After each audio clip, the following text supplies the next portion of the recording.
우리가 꼭 알아야 할 나라 밖 외신 소식을 전하는 BK 뉴스입니다. 오늘의 첫 소식은 미국 시카고의 시션 PR 뉴스와이어가 세계적 시장 조사 업체인 럭스 리서치가 발표한 보고서를 토대로 한국과 중국이 미국을 제치고 최고의 자리를 차지하였다는 내용을 보도한 것인데요. 이 보고서는 어느 나라가 세계 무대에서 혁신 비용을 주도하고 있는지를 분석하고 판단하는 보고서이며 향후 몇 년간을 전망했습니다.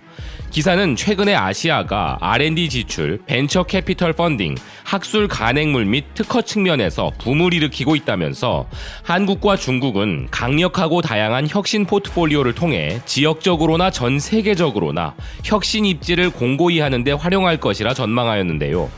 일찍이 블룸버그 혁신지수에서도 한국은 6년 연속 1위를 달성하였는데 럭스 리서치도 최상위권 혁신 주도 국가로 중국과 한국을 선정한 것입니다. 보고서에 따르면 싱가포르는 최첨단 기술 개발의 테스트를 위한 세계 정점 R&D 허브로 자리 잡았으며 인도네시아, 말레이시아 및 태국은 차세대 글로벌 혁신 핫스팟이 되기 위해 필요한 토대를 만들고 있다고 전망했습니다.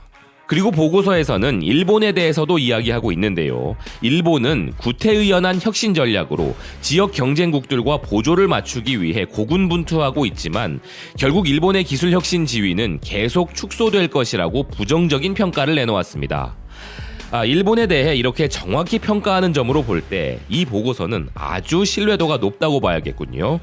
이어 기사는 럭스 리서치의 선임연구원의 말로 기술 혁신이 세계 속 경제 위상과 거의 동의어인 시기에 한국과 중국이 최근 혁신 붐 속에서 글로벌 리더보드의 최상위에 올랐으며 한국과 중국은 오늘날 아시아의 빛나는 별이 될 것이다 라고 말하며 한국과 중국에 주목했으며 동남아시아의 차세대 부각 또한 언급했습니다. 세계적 석학들이 차세대 중심은 아시아라고 이미 예견하고 있는데 그 중심에 강대국인 중국과 함께 주목받고 있는 한국의 혁신에 대한 노력을 응원합니다. 다음 소식은 혁신에 있어 구태의연한 국가 일본의 수장 아베에 대한 소식인데요. 아베의 무능한 외교는 사실상 실적이 제로이며 특히나 한국에 대해서는 3가지 실패를 했다는 일본 언론 스마트 플래시의 뼈 때리는 소식입니다. 기사는 아베는 벚꽃을 보는 모임을 둘러싼 문제가 불거지고 있는 가운데 외교에서 지지율 회복을 노리고 있지만 사실 지금까지 아베의 외교 성과는 제로라고 이야기하는데요. 기사는 이코노미스트인 모타니 고스케이의 해설이라며 아베 외교는 외교도 장사도 감정을 계산해 나오면 안 된다는 원칙을 잊고 있다는 인상을 받았으며 그것이 실패의 이유이기도 하다라고 덧붙였습니다. 실패의 첫 번째 이유로 파트너를 잘못 골랐다면서 국경을 맞대고 있는 국가와 국가의 관계로 보았을 때 상식적으로 생각해봐도 일본은 한국과 사이좋게 지내야만 한다는 것인데요.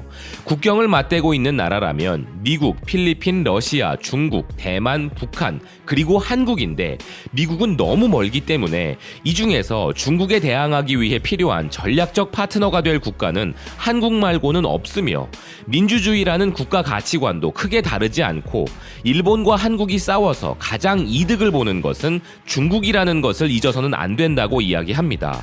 두 번째로 돈이 있다면서 지난해 일본은 한국에서 1조 9천억 엔의 흑자를 냈으며 그 4분의 1은 관광 흑자, 나머지는 무역과 금리였는데 한국 사람이 일본에 놀러와 주는 것과 일본에 부품을 사주고 있기 때문에 흑자였음에도 불구하고 아베 정권은 한국을 화이트리스트에서 제외하는 등 그것을 송두리째 없애는 거친 짓을 하고 말았다는 것입니다. 마지막 이유로 아베는 외교를 국내 내두익의 환심을 사기 위한 재료로 사용했다는 점을 들었는데요. 분명히 일본의 우익들은 한국을 응징할 수 있어 기쁘다며 아베에게 더욱 단단한 지지 기반이 되고 있지만 이것은 미국의 압력으로 야스쿠니 신사참배를 못한 것에 대한 실점을 한국을 해치우고 되찾는다는 주장에 불과하다면서 총리 개인의 권력 유지를 위해 국익을 희생하고 실제로는 중국의 뜻대로 모든 것이 흘러가는 상황에 빠져 있다고 기사는 설명했습니다. 설명합니다. 기사를 통해 느낀 점은 아베라는 작자로 인해 최근 한일 관계가 악화되면서 피해를 본 우리나라 기업들도 있어서 우려된 부분도 사실이었으나 그에 반해 순기능도 있었다는 사실인데요. 일본이 얼마나 한국 경제에 가마우지 짓거리를 하고 있었는지부터 한국 경제의 일본 의존도에 대한 경각심을 깨우쳐준 부분과 비단 경제적 부분만이 아니라 일본의 한국에 대한 인식에 있어서도 20세기를 전혀 벗어나지 못한 그들의 적나라한 속마음을 알게 해주는 계기가 되었다는 것이 바로 그것입니다. 세 번째 소식은 외교에 실패한 아베가 경제에서도 실패를 이어가며 일본을 꾸준히 가난해지게 만들고 있다는 소식입니다. 일본의 경제법제연구소 선임연구원인 야마모토 이치로는 자신의 칼럼에서 미중 무역전쟁과 중국의 경기 후퇴, 일본의 수출 증가세가 주춤하여 일본도 마침내 경기 후퇴를 피부로 실감할 시기가 왔다며 여기에 소비세 증가도 겹치면서 연말 체감 경기는 단숨에 급락했고 아마 다음 분기에는 새로운 불황의 분위기가 이어지게 될 것이라고 지적했으며 102조 엔이 넘는 국가 예산을 책정한다 해도 지금 현재 일본에 거주하는 일본인이나 앞으로 일본에서 살게 될 신생아나 외국인들에 대한 부분까지 도저히 감당이 되지 않는다고 지적하는데요. 필자는 칼럼니스트 나카가와 주니치가 우리 일본인은 선진국은커녕 가난해지기 시작하고 있다고 언급한 부분을 예로 들면서 아베노믹스는 실패로 끝났다며 산업면에서 선진기술이나 해외시장 개척에 관해 국가가 합리적 전략을 수립하지 못하고 저출산으로 젊은 인구가 줄어 고령자의 재고용이나 외국인 노동자를 적극적으로 받아들인 결과 임금이 오르지 않는데 그나마 젊은 층의 경우 일손이 부족하기 때문에 젊은 층이 구직을 못하는 경우는 없어 아베 정권을 지지하는 경향이 있지만 이것을 대외적으로 본다면 일본 젊은이들의 저임금 노동 경향은 심하고 우수한 일본인 과학자와 엔지니어를 싸게 고용할 수 있다는 이유만으로 저렴한 노동비를 이용하려 외국 기업들이 일본의 연구시설을 만들고 있고 고급 인력은 해외 거점으로 스카우트해 가버리는 모습이 눈에 띈다며 일본이 처한 상황을 설명하고 있습니다. 여기에 필자는 출생, 교육, 연구개발, 산업정책, 보건, 사회보장, 인프라 그리고 안보와 거의 모든 분야에 걸쳐 일본은 국력 침체와 함께 돈도 사람도 제대로 돌아가지 않고 있다는 총체적 난국이라면서 서서히 그리고 꾸준히 가난해지고 있는 일본에 대해 우려하는데요. 이런 필자의 주장을 뒷받침하는 기사가 일본의 다이아몬드 온라인에도 실렸습니다. 일본 경제는 대폭 하락의 발소리가 들리고 있고 정부의 경제 대책으로는 해결할 수 없다는 헤드라인으로 일본이 꾸준히 가난해진다는 논리에 힘을 더하고 있습니다. 기사는 일본의 제조업에 이어 비제조업 매출도 이미 감소하기 시작했으며 이에 따라 기업은 인건비를 압축하는 악순환이 벌어지고 있음을 이야기합니다. 이에 대해 일본 정부가 경제 대책을 의결하고 지출을 늘리고 있으나 일본 경제의 침체는 단기적 현상이 아니라 중장기적인 문제에 의한 것이며 현재 일본 정부가 결정한 대책으로는 대처할 수 없는 상황이라고 지적하는데요. 아베노믹스 기간에 임금은 떨어졌고 최근에는 인력 감축까지 벌어져서 실질 임금은 앞으로 더 떨어질 것이며 이로 인해 향후 가계소득과 소비 지출이 더 우울해질 것으로 전망한다고 기사는 이야기합니다. 정부가 아무리 지원을 해도 국민은 죽어나고 대기업만 배불리는 구조인 아베노믹스는 이제 기업들이 인력 감축마저 해버린다면 아베 정권의 지지율 하락과 압박은 더욱 커질 것이며 일본을 꾸준히 가난해지게 만든 것에 대한 책임은 피하지 못할 것이란 생각입니다. 오늘 마지막 소식은 지금은 한일이 공동전선을 구축하여 트럼프에 대항해야 하는 상황인데 한일 갈등은 계속되고 있고 양국 모두에게 그럴 기미가 전혀 보이지 않는다는 내용을 보도한 일본 언론의 기사입니다. 일본 아사히 계열의 매거진 론자는 트럼프의 위험에 대비하는 한일 공동전선의 기미가 보이지 않는다는 헤드라인으로 의견을 보도했는데요.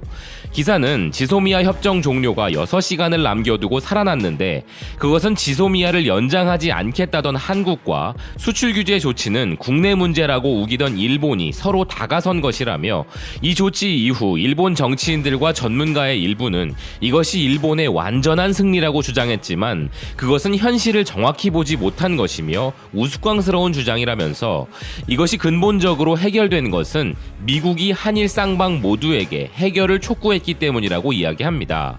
그러나 이제 앞으로 있을 일들이 더 큰 문제라는 기사는 한일 양국이 당면하고 있는 가장 큰 문제는 방위비 분담금 협상이며 이 문제가 일본과 한국을 가로막고 있다고 이야기합니다. 한미 방위비 분담금 협상에서 미국은 한국에게 올해 1조 389억 원이었던 것의 5배 이상인 5조 9천억 원을 한국에 요구하고 있으며 한국 측이 합리적 부담을 주장했으나 협상은 진행되지 않았다고 하면서 현재 한국은 어떻게든 협상을 내년 11월 미 대선까지 지연하여 미국 측의 요구를 변경하는 기대도 품고 있는 것으로 알려졌지만 미국 정부도 이것이 트럼프의 최대 관심사항인 이상 느긋한 상황은 아니라고 하는데요. 일본의 경우 2021년 3월에 주일 미군 분담금 협상이 있으므로 지금 당장에는 시작되지 않지만 트럼프는 이미 미일 정상회담에서 대폭적인 분담금 증액을 일본에도 요구했다면서 관계자는 한국에 요구한 5배 인상과 같은 대폭적 인상을 요구할 가능성이 있다는 견해를 나타냈다고 전합니다. 아울러 기사는 일본 방위연구소 등에 소속된 전문가가 한미 협상 분석을 실시하고 있지만 한일 양국 정부가 공동전선을 펴고 미국에 대항하려는 움직임은 지금까지는 볼 수 없다며 안타까워하는데요. 이것에 대해 일본 정부에 물어봐도 돌아오는 대답은 한국과 마찬가지로 미 대선까지 협상의 지연을 도모라는 정도의 의견밖에 나오지 않는다면서 트럼프와 사이가 좋다면 어떻게든 되겠지라는 전략은 더 이상 통용되지 않는다고 경고합니다. 기사가 바라는 바는 한일 평화까지는 아니더라도 공통에 대항할 부분이 나타났으니 아무리 서로 미워하는 사이라 해도 어려운 상황에는 단결하여 서로 마음을 함께한다는 5월 동주를 바라고 있는 듯합니다. 한국은 당장 닥친 문제이지만 한국의 협상 결과에 따라 일본은 협상 자체가 성립되지도 않은 강압적 요구를 당할 수 있기에 일본은 이제 내년으로 넘어간 한미 간의 협상에 우리만큼이나 촉각을 곤두세우고 있는 상황입니다. 지금까지 BK뉴스였습니다. 오늘도 시청해주셔서 감사드립니다.